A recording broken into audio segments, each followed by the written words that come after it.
Ladies and gentlemen, today we have the honor of hosting someone special who has made a significant impact in the EV technology with his innovative ideas and hard work. Let me welcome our speaker for today, Mr. Akash Gupta. He's a co-founder and CEO of ZIP. Earlier, we know it by the name Mobisi.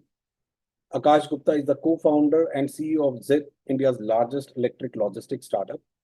His vision is to revolutionize last mile deliverable in an affordable, eco-friendly way, creating sustainable, livable cities.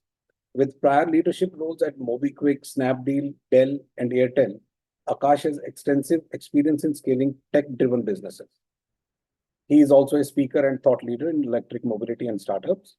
Akash holds a B in computer science and MBA from IIMT Ghaziabad. He creates entrepreneurial content through his channel Kash Se Akash, sharing business insights and success stories, and enjoys fitness, music, travel, and movies. Akash, some questions from the market access side and the regulatory point of view. So there is a question from Nikhil Jadhav, Parivartan Innovations. What are the some proven strategies to improve customer retention in electric vehicle segment? Retention. Yes. Okay. See, I think again, the retention in the electric vehicle segment, I think if he's talking about the OEM side of business, which is buying a vehicle, see, typically an Indian user would buy a vehicle to be riding it for 6 to 7 years, right?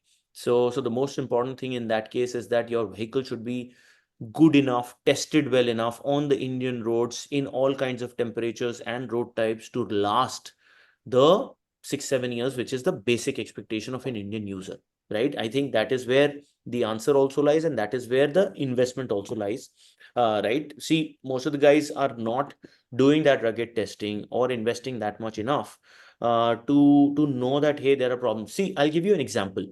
So I think recently I read it somewhere that there was a big bazaar and there was a shopper stop and there was a trend, right, which is into retail. All three were doing retail business. Now, I think at that time, Big Bazaar was opening almost one store every week or one store every 2 weeks. But at the same time, Trent was just, trying to work on improving their 2 stores or 4 stores that they had and to improve the unit economics on those stores, right? That's what that is about, 5-7 years back when they were all out in the market at a similar time and Indian retail boom was happening. Now people said that Trent is running very slow, but they were trying to make sure that one store, if I open, can I make that one store profitable, right? While Big Bazaar was just opening stores left, right, and center, not looking at the unit economics. And I think we all know what has happened after that, right? Today, Trent has grown so well because they have just focused on solving the core problem, making one product right, and making such offerings which can work on the Indian customer mindset and making it better to make it profitable. And then the business goes through, right? I'm not saying that is the best strategy in all cases, but I think there has to be some balancing act between profitability, unit economics, and growth, right? I think I would want, while the trends are changing and the founders are becoming more sane, and to this approach of driving the right unit economics and growth, balancing to each other. But I think that is one of my core focus areas, that with the new breed of entrepreneurs coming, you got to make sure that you get the right unit economics on each electric vehicle or each tech that you create. You push the paddle of growth once your unit economics and product market fit is met. And even when it is met, things can still break. So you need to have a very core ops and tech bandwidth to ensure that you are continuously improving, with moving times. Yeah. Thanks, Akash. Our next question is from Mr. Amit Sehgal from Shada Launchpad Federation. The question is the Indian market ready for electric sports bikes, or the startups still should wait and keep going with other version of e-bikes? See, I think while the Indian market, I won't say that is not ready, because I again recently read somewhere that the maximum sales of electric vehicles in the 4-wheeler segment is not happening at the lower base of the pyramid. It is happening at the top end of the pyramid, which means that people are wanting to now flaunt the green number plate at the expensive side, the premium cars, right? So the Mercs and electric BMWs and the electric BYDs are selling more, then the possibly in terms of growth rate, I'm not saying that they are selling more. Obviously, the numbers will be lower, but the growth rates are more in that segment versus the early stage segment. Maybe you can double check that stat. I heard it from someone. So yeah, so I think from that lens, the market exists on both sides. There's a company called Ultraviolet, which is creating a very nice, smart-looking bike. I just recently saw their bike. But at the same time, there's Electrics, which is building a very low scooter, which is affordable for masses, right? So strategies are different, markets are different, both can coexist, but it depends on your passion as a founder or as a business. What is the problem that attracts you more, and what is your capability to solve it better? Today, since the electric vehicle market is too new, the opportunities exist on both sides.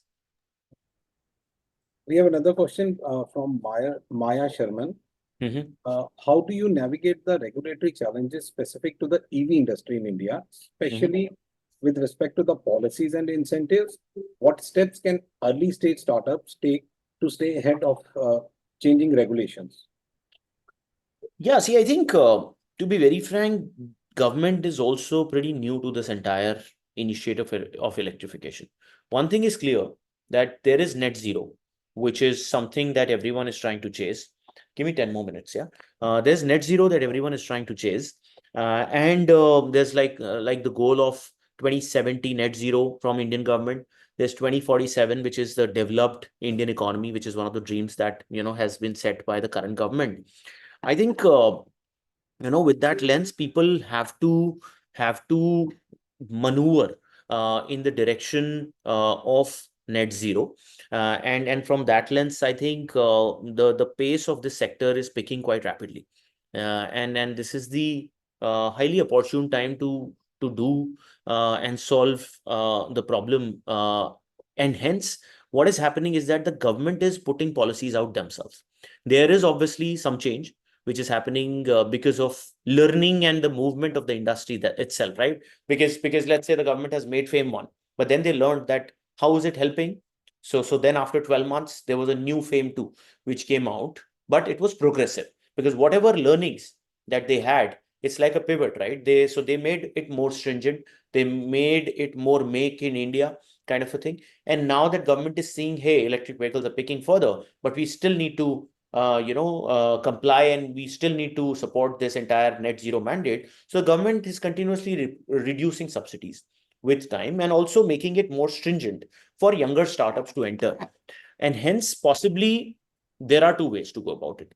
Either you wait and see that what is the new rule which is coming and then start working on it, or you build an offering which is without any such support, right? And then that offering should be compelling enough, that offering should be self-sustainable enough without any subsidy. Because if subsidy comes in, or if your offering is good enough, meeting the basic norms of what the country needs, then subsidy can add more value to your business, get more bottom line, or get more incentives. So you need to build a business model which is subsidy free, and then it's the right direction for any young entrepreneur. I would want to recommend that.